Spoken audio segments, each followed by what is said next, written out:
Another cycle. Another descent. They call this place Black Lung. It's crammed full, packed tight with ore, with machinery, with people, all clawing at the insides of Cygnus Prime like some kind of industrial parasite. And me? I'm the guy who cleans up after the parasite. The night soil collector, they call me. Catchy, right? It's supposed to be a euphemism, a polite way of saying I haul shit. Literal and figurative. The lift groans, a tired metallic whine that's become the soundtrack to my life. Each level down is a step further into the belly of the beast. Not that the upper levels are any better, just different. Administrators and engineers mostly. Dusters, we call them. Clean, polished, living their lives in artificial sunlight, pretending they're not just as trapped as the rest of us. They sip their purified water and eat their hydroponic salads, turning a blind eye to the grime and the guts of this operation. They look down on us, the miners, the techs, the collectors, the ones who keep their pretty world running. I ended up here, like most folks, by running out of options. Back on Kepler 186F, I was supposed to be an architect. Had the degree and everything. Designed sustainable habitats, they called them, ecopods, green living, all that rot. Then the market crashed. The contracts dried up and suddenly, sustainable meant unemployed. Funny how that works. So I took the first outbound ship I could find, chasing the promise of a new beginning. The core love guys like me. Educated enough to follow orders, desperate enough not to ask questions. It's been what, 10 years, 15? Time gets blurry in the deep. Days measured in shifts, weeks in supply drops, years in the slow, grinding decay of the equipment. My left knee aches with every shift in gravity. A souvenir from a minor tunnel collapse 5 years back. A piece of rock, sharp and rough, from Cygnus Prime's largest mining moon, cobalt, lodged itself in my cartilage. They patched me up, of course. Core needs its workers. But the limp's still there. A slow, steady drag on my pace.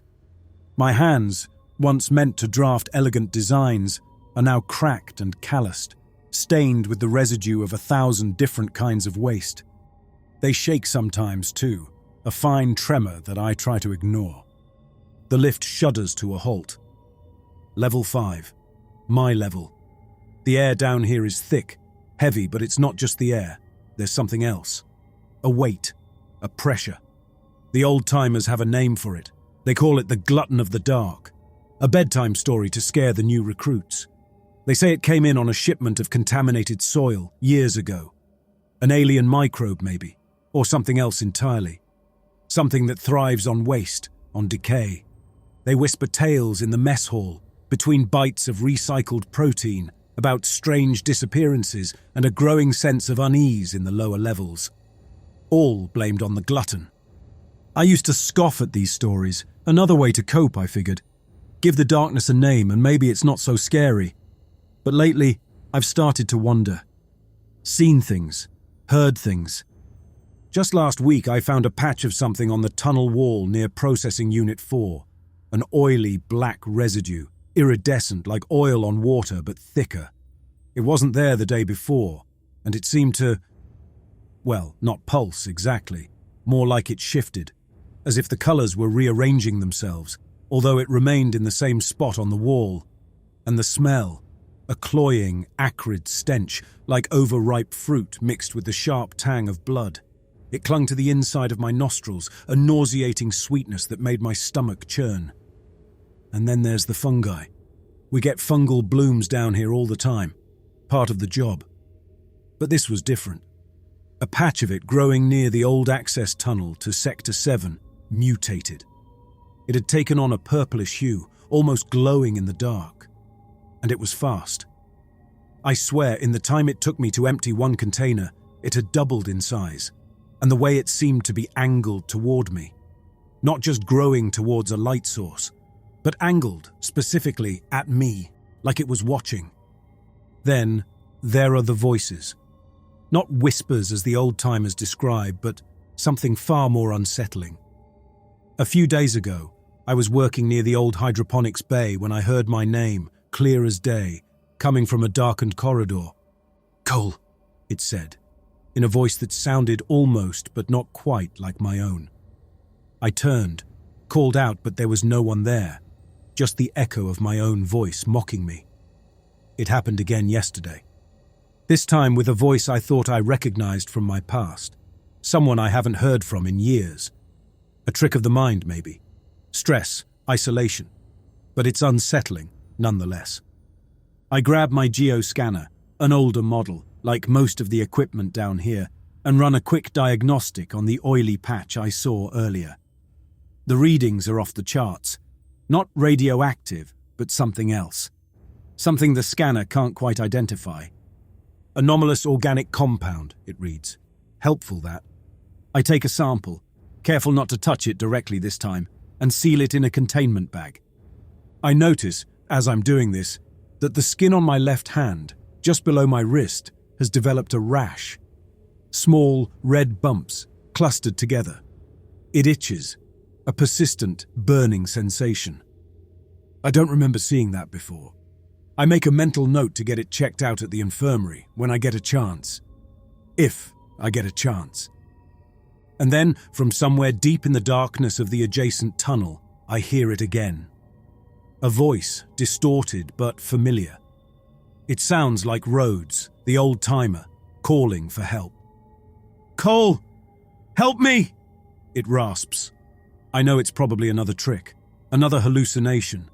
But Rhodes is one of the few people down here I trust, and he knows these tunnels better than anyone. I hesitate, my thumb hovering over the comm button on my ear unit. Should I call for backup, or investigate myself? The corporation would frown on a lone investigation. Protocol and all that. But protocol never saved anyone down here. And a part of me, a reckless, curious part, wants to know what's going on. Besides, something about the way Rhodes called out made my gut clench, and I've learned to trust my gut in the deep. Just another cycle, I mutter to myself, the familiar phrase a hollow comfort. I switch on my headlamp, the beam cutting through the darkness, and step towards the source of the voice, the geoscanner clutched tight in my hand. My limp, a steady, rhythmic reminder of the darkness that always seems to be one step behind me. The stench of ammonia and decay hangs in the air, a cocktail that usually doesn't bother me, but tonight it seems to press in, heavy and suffocating, like the darkness itself. "Rhodes!" I call out again, my voice swallowed by the tunnels. The answering silence is more unnerving than any echo. The rash on my wrist burns. I scratch it, a small, involuntary act of defiance against the growing unease. The small red bumps seem to have multiplied, forming a patch the size of a coin. It's probably just a reaction to some new chemical compound we're processing. Or stress. The core shrinks love to diagnose us with stress, cheaper than fixing the ventilation. As I move deeper into the lower levels, the anomalies escalate. In one section near the old conveyor belt system, they've formed a thick carpet-like mass, covering the floor and walls. The fungal growths, thick as a man's arm, seem to follow the beam of my headlamp, their purplish glow intensifying as I approach. Some of the larger growths even seem to crane and bend in my direction, as if observing me. I give them a wide berth, my boots crunching on the discarded scraps of metal and plastic that litter the floor. The metallic taste in my mouth intensifies, coating my tongue with a coppery tang. It's like I've been chewing on old wiring. I spit, but the taste lingers, a persistent reminder of something deeply wrong. Then, I see it. A section of the hydroponics bay, usually a vibrant green, is now drastically altered. The plants, once orderly rows of nutrient-fed vegetation, are now twisted and contorted. Some of them have developed thorny protrusions and what appear to be rudimentary mouths, snapping at the air. I see one trap a large insect, a six-legged monstrosity with iridescent wings, and slowly crush it in its thorny embrace. The plant's leaves secrete a thick fluid, dissolving the insect's exoskeleton with disturbing efficiency.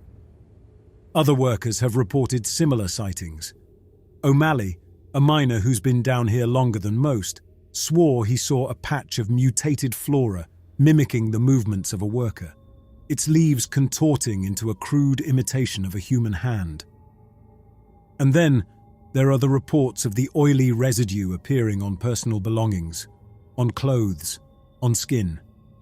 A technician, a young guy named Barstow, came to the mess hall last week with a patch of it on his uniform, a dark, shimmering stain that seemed to writhe when he moved. He was sent to the infirmary, quarantined. Haven't seen him since. My internal alarm bells are ringing now, loud and clear. This isn't just stress. It's not just faulty equipment or overactive imaginations. Something is happening down here, something that goes beyond the usual hazards of mining life.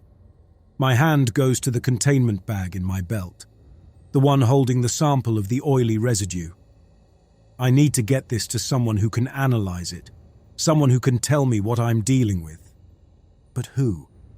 The thought of reporting this to the higher-ups sends a chill down my spine. They'll just write it off as hysteria, lock me up in the infirmary, maybe even terminate my contract. Unstable, they'll say, prone to delusions. I can practically hear the condescending tone of Administrator Clayton, his smug face looming over me. Then I remember Rhodes. He's my only hope. He's seen things, experienced things down here that others haven't. Rhodes is a relic, a holdover from the early days of the colony. He's seen things, heard things that would make the dusters upstairs choke on their synthetic coffee. He's the closest thing we have to a historian down here, a keeper of forgotten stories and buried truths. And he mentioned the Glutton, spoke of it with a certainty that chilled me to the bone. I find him in his usual haunt, a cramped storage room near the old maintenance shaft, surrounded by discarded equipment and dusty data chips. He's leaning over a workbench, tinkering with a piece of salvaged machinery, his face illuminated by the light of a jury-rigged lamp. He looks up as I enter, his eyes magnified by thick glasses scrutinizing me. He is a tall, lanky man, even hunched over as he is. "Cole," he says, his voice a gravelly rasp. "You look like you've seen a ghost." "Maybe I have," I reply, the words tumbling out in a rush. I tell him everything. The oily residue, the mutated plants, the voices, the rash on my skin. I show him the containment bag, the sample shimmering within. Rhodes listens patiently, his eyes intense. When I'm finished, he takes the bag and holds it up to the light. "This is it," he says, his voice low and serious. "The Glutton. It's back." He tells me a story then, a story that sends a fresh wave of fear through me. A story about rumors of a strange sickness that swept through the colony decades ago. An outbreak that the old-timers whispered about in hushed tones. They believed it was the Glutton, a creature that lived in the deepest parts of the mine. But management dismissed their claims as the ramblings of sick men, attributing the illness to a disease they called the Red Rot, which they claimed originated from this planet. He describes some of the same phenomena the old-timers spoke of, the strange oily residue, the unusual equipment malfunctions, and stories of unsettling shapes moving in the darkness. But the Red Rot mysteriously vanished as quickly as it appeared, and the Glutton became nothing more than a ghost story, a legend to scare new recruits. He tells me that the old-timers, the ones who believed in the Glutton, had a theory. They thought it thrived on refuse, on waste, organic matter, industrial byproducts, even the bio-waste from the hydroponics, he explains. They believed that the more waste we produced, the stronger this thing, this Glutton, might become. Cole's words confirm my worst fears. If the old-timers were right, the Glutton isn't just a monster lurking in the darkness. It could be a reflection of ourselves, a product of our own consumption. And we, the workers of Black Lung, might be feeding it, unknowingly but willingly, with every shift, with every piece of waste we generate. The off-shift hours are the worst. Time stretches, heavy and shapeless, like the darkness in the lower levels. You'd think, with the constant grind, sleep would be a welcome escape, but it rarely is. The bunks in the communal barracks are cramped. the thin mattresses offering little comfort. And the dreams. The dreams are getting worse. Tonight, it's the voice again. Not Rhodes's this time, but a chorus of them, overlapping, indistinct, yet all seeming to call my name. They weave through the groans of the aging ventilation system, a symphony of dread that claws at the edges of my sanity. I jolt awake, my heart hammering against my ribs, the rash on my wrist throbbing in time with the pulse in my neck. The metallic taste is back, stronger than ever, as if I've been sucking on a corroded pipe. I give up on sleep. Instead, I head to the mess hall. Maybe some lukewarm coffee will help. The mess is mostly empty, just a few stragglers hunched over their trays. I spot O'Malley, the old miner, sitting alone in a corner. He's a mountain of a man. His face a roadmap of wrinkles and scars, each one a record of a life spent battling rock and dust. He's usually good for a story or two, a welcome distraction from the silence. "O'Malley," I greet him, sliding into the seat opposite him. He grunts in response, his eyes, the color of faded denim, fixed on his tray. He's picking at a piece of something the Corps calls protein loaf. It looks suspiciously like the stuff I collected from Processing Unit 3 yesterday. "Trouble sleeping, Cole?" he asks, his voice a low rumble. "You could say that," I reply. "Heard any good Glutton stories lately?" He chuckles, a dry, rasping sound. "Only the ones I've lived.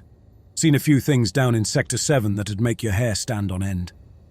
Plants growing where no light can reach. Machinery moving on its own. And the shadows, they seem to watch you, follow you." He leans closer, his voice dropping to a whisper. "Heard a fella went missing last week, down in the old maintenance tunnels, vanished without a trace. They say the Glutton got him. That's a new one, even for me. It usually sticks to the waist. But maybe it's changing, getting bolder, hungrier." The thought sends a fresh wave of unease through me. If the Glutton is evolving, changing its behavior, then Rhodes's plan to starve it might not be enough. "They also say," O'Malley continued, "that the Glutton can get inside your head, make you see things, hear things, even do things." He looks back at me, and for a moment, I see fear in his eyes. "Be careful, Cole. Don't let it get to you." Later, I find myself wandering through the residential block, a maze of cramped corridors and identical living units. I pass by Barstow's unit. As I do, I notice a group of workers gathered outside his door, their faces grim. One of them, a young woman named Abigail, sees me and waves me over. "Cole," she says, her voice hushed. "Have you heard about Barstow?" "What happened?" "He's gone," she says, her eyes wide with fear and disbelief. "They took him away. Said he was a danger to the colony. Said the contamination had spread." Another worker, an older man with a weathered face, speaks up. "They say he started seeing things, talking to himself. Said the walls were moving, the plants were whispering to him. Said he could feel something crawling under his skin. He touches his arm, a gesture that mirrors my own earlier impulse to scratch at my rash. They dragged him out of here screaming, said he was infected." Abigail continues, her voice trembling slightly. "They say it's happening to others too.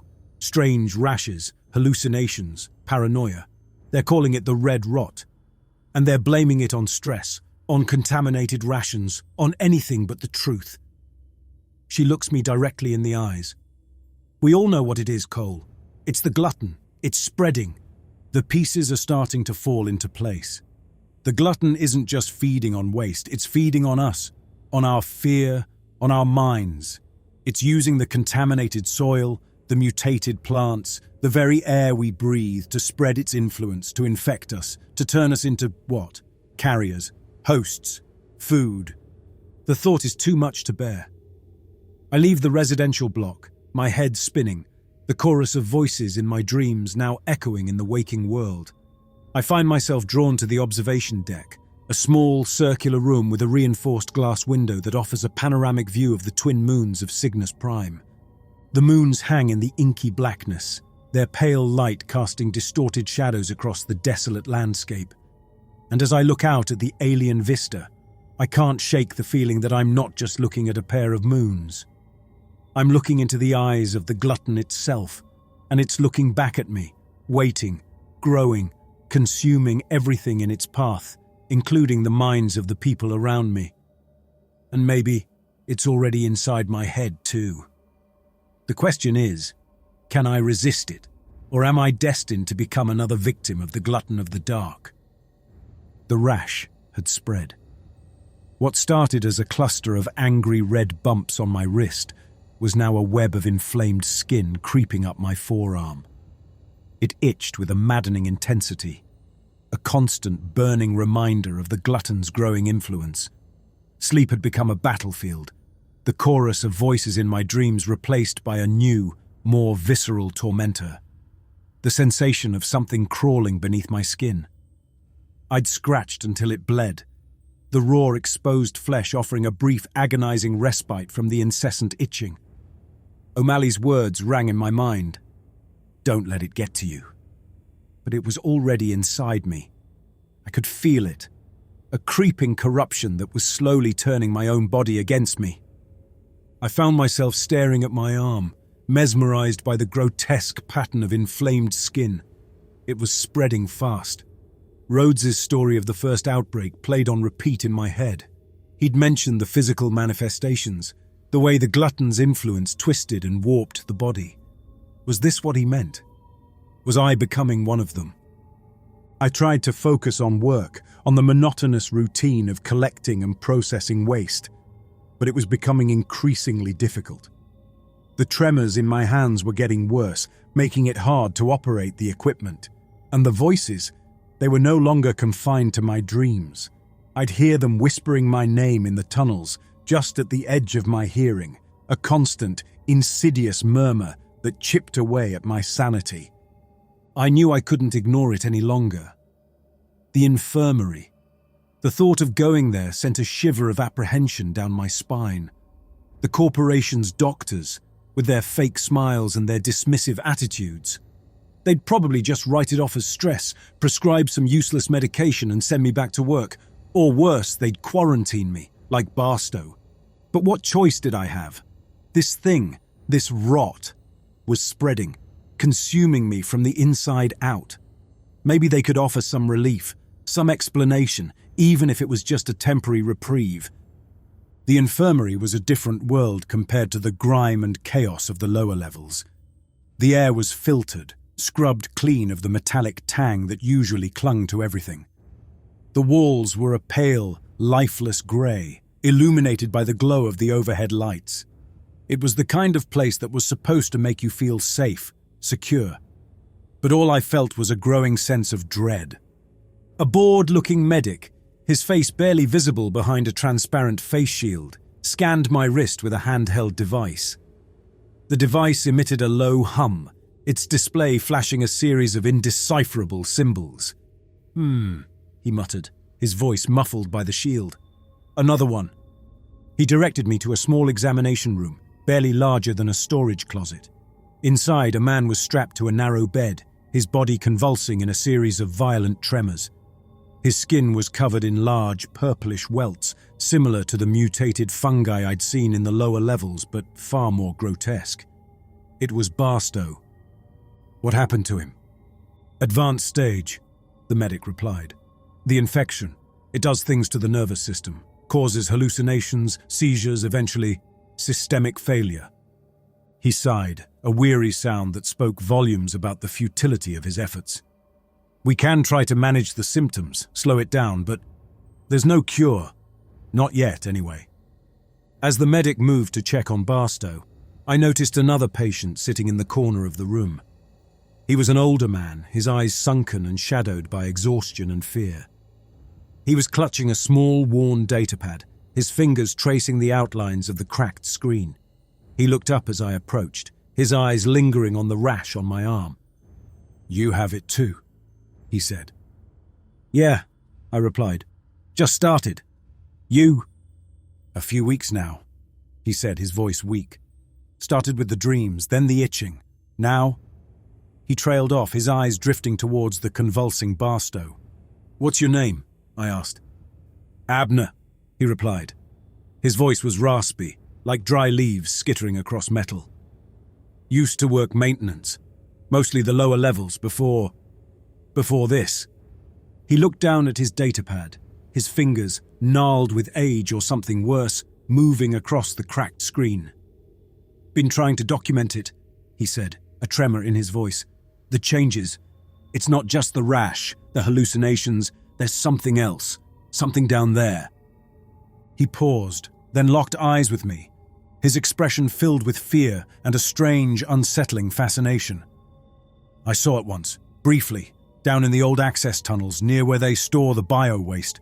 It was a mass, shapeless, like tar, but moving, alive. He shuddered, a full-body spasm that seemed to rack him with pain. He showed me the datapad. It was filled with images, blurry and distorted, taken in the dim light of the lower levels. Pictures of twisted metal, malfunctioning equipment, and patches of that oily, iridescent residue I'd seen myself. No clear pictures of the entity, just hints of its presence. It feeds on the waste, Abner whispered, his voice thick with dread. But it's not just eating it, it's absorbing it, integrating it. I saw things in it, embedded in the mass, bits of metal, tools even.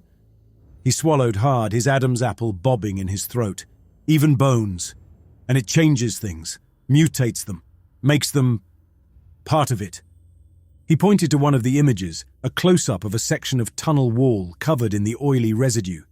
In the center, barely visible, was a twisted piece of metal, almost completely absorbed by the dark mass. That was a support beam, he said. A week ago it was solid durasteel. The implications of his words sank in. The Glutton wasn't just some creature hiding in the dark. It was an anomaly, a force that corrupted and consumed everything it touched. An ever-growing, ever-shifting mass that was slowly turning Black Lung into its own grotesque reflection. And the epicenter wasn't some mutated plant. It was the entity itself, a horrifying, sentient junkyard that was feeding on our waste, our fear, and maybe, soon, on us. We were not just feeding it. We were fueling its growth, becoming unwitting accomplices in our own destruction. They released me from the infirmary with a handful of pills and a diagnosis that felt more like a dismissal. Advanced miner's rash, aggravated by stress-induced psychosomatic symptoms. The pills, they said, would help with the itching, the pain, the hallucinations. They didn't. If anything, they made things worse, dulling my senses, turning the world into a hazy, distorted nightmare. The voices were still there, the sensation of crawling under my skin, the ever-present metallic taste in my mouth. All of it, just muffled, pushed down, waiting to resurface. And the rash. The rash continued to spread, a roadmap of corruption that now covered most of my left arm, creeping towards my chest. My first shift back was a grueling struggle against pain and fatigue, the pills doing little to alleviate either. The pills made my limbs heavy, my reactions slow. The tremors in my hands were worse than ever, making it a struggle to operate the waste processing unit. The simplest tasks seemed to take an eternity. I was emptying a container filled with bio-waste, the stench making my eyes water, when I noticed something at the far end of the tunnel. A darkness that seemed to move, to breathe. At first I thought it was just another hallucination, a trick of the light, but as I got closer, I realized this was something different, something real. It was a mass, vast and shapeless, filling the tunnel like a living dam. It resembled the oily residue I'd seen before, but on a scale that was difficult to grasp, even for someone who had spent years navigating the underbelly of the colony. A shifting, swirling expanse of dark material like tar or crude oil, but with internal movement. It didn't have a defined shape, constantly flowing and reforming, expanding and contracting like a colossal amoeba. The color was primarily a deep, oily black, but across its surface, iridescent patches shifted and swirled. These colors were not vibrant but muted, like oil on water under dim light, displaying hues of green, dull purple, and a dark, rusty red. It was mesmerizing and repulsive all at once. The surface was slick and wet, rippling and shifting as the substance moved. It flowed across the tunnel walls, the floor, the ceiling, exploring its surroundings like a living fluid. In some areas, it formed temporary, crude structures resembling limbs or mouths, only to dissolve back into the main mass. It was as if the entity was testing its form, experimenting with different shapes, mimicking the life forms it had encountered. Embedded within the mass, like flies trapped in amber, were recognizable objects from the colony. Twisted pieces of metal, fragments of tools, their original shapes distorted and warped by the pressure of the surrounding substance. I saw a wrench, a data chip, a section of pipe, even what looked like a human bone, all partially absorbed, integrated into the Glutton's horrifying form. It was a junkyard made flesh. As I watched, a discarded ration wrapper, caught in the air current, drifted towards the mass. The Glutton reacted instantly, a portion of its surface surging forward, engulfing the wrapper and dragging it into the main body. It disappeared with a slurp, absorbed in an instant. Fear, cold and primal, seized me. This was it. The Glutton of the dark, the entity that haunted our nightmares, the source of the red rot, the monster that Rhodes had warned me about. And it was even more terrifying in reality than in any of the stories. My eyes remained fixed on the entity, and as if sensing my stare, the Glutton shifted, its oily surface rippling. A pseudopod, thick as a man's torso, extended towards me, its tip forming a crude approximation of a human hand. In that moment, I understood. The Glutton wasn't just feeding on waste. It was learning, evolving. It was mimicking us, our tools, our forms, even our behavior. And as it grew, it was becoming something new, something even more dangerous, something that could potentially mimic our communication, perhaps even our intelligence. The encounter with the Glutton had left me shaken. The image of its shifting mass burned into my mind. I stumbled back, away from the entity, my boots slipping on the oily residue that now seemed to coat every surface of Level 5. I scrambled up the access ladder, the metal rungs cold and slick beneath my trembling hands. I didn't stop running until I reached the upper levels. I headed straight for administration, my heart pounding against my ribs like a trapped bird. I needed to warn them, to make them understand the danger that was lurking beneath their feet. The highest level of management I could realistically get an audience with, without an appointment, was Supervisor Irving. He was a mid-level administrator, a company man through and through, more concerned with quotas and efficiency than the well-being of the workers. His office was small, dominated by a large desk cluttered with datapads and status reports. Irving himself was a thin man with a perpetually harried expression, his face pale from too much time spent under artificial light. I burst into his office without knocking, ignoring the startled looks from the clerks in the outer room. Irving looked up, annoyed at the interruption. "What is the meaning of this?" he demanded, his voice sharp with irritation. "There's something down there," I stammered, the words tumbling out in a rush. "Something dangerous, the Glutton. It's real, I saw it." I tried to explain, to describe the shifting mass, the embedded objects, the way it moved, the way it consumed. I told him about the red rot, about Barstow, about Abner, about the voices, the hallucinations, the creeping sense of dread that was infecting the entire colony. I told him everything I knew, everything I had seen, everything I feared. Irving listened, his expression hardening with each word. He glanced at my arm, at the rash that now covered it entirely, a grotesque pattern of inflamed skin. When I finished, he simply stared at me, his eyes cold and disbelieving. "You're clearly unwell," he said, his voice dripping with condescension. "Another case of miner's rash, it seems. Advanced stage. Probably been self-medicating, judging by your erratic behavior. It's the stress, you see. The isolation, it gets to some people." "It's not stress," I shouted, my voice echoing in the small office. "It's real, it's down there. You need to do something." But it was no use. He'd already made up his mind. I was just another crazed worker, another victim of the harsh conditions, another problem to be dealt with. He pressed a button on his desk and 2 security guards appeared at the door, their faces impassive, their hands hovering near their stun batons. "Take him to the infirmary," Irving ordered. "Sedate him and place him in quarantine. He's clearly a danger to himself and others." The security guards grabbed me, their grip firm and unyielding. I struggled, tried to fight back, but it was useless. They were stronger, and I was weak, exhausted, my body ravaged by the rash, my mind reeling from the encounter with the glutton. "You're making a mistake," I yelled as they dragged me out of the office. "You're all going to die." My protests were ignored, lost in the noise of the administration level. They dragged me down the corridor towards the infirmary, my pleas echoing off the walls, unheard, unheeded. The last thing I remember is the cold prick of a needle in my arm, the sedative flooding my system, dragging me down into a dark, dreamless void. Now, I lie here, strapped to a bed in a darkened room, the sedative's effects slowly wearing off. The silence is deafening, broken only by the beeping of some unseen machine and my own breathing. The rash still burns, a constant throbbing reminder of the glutton's touch.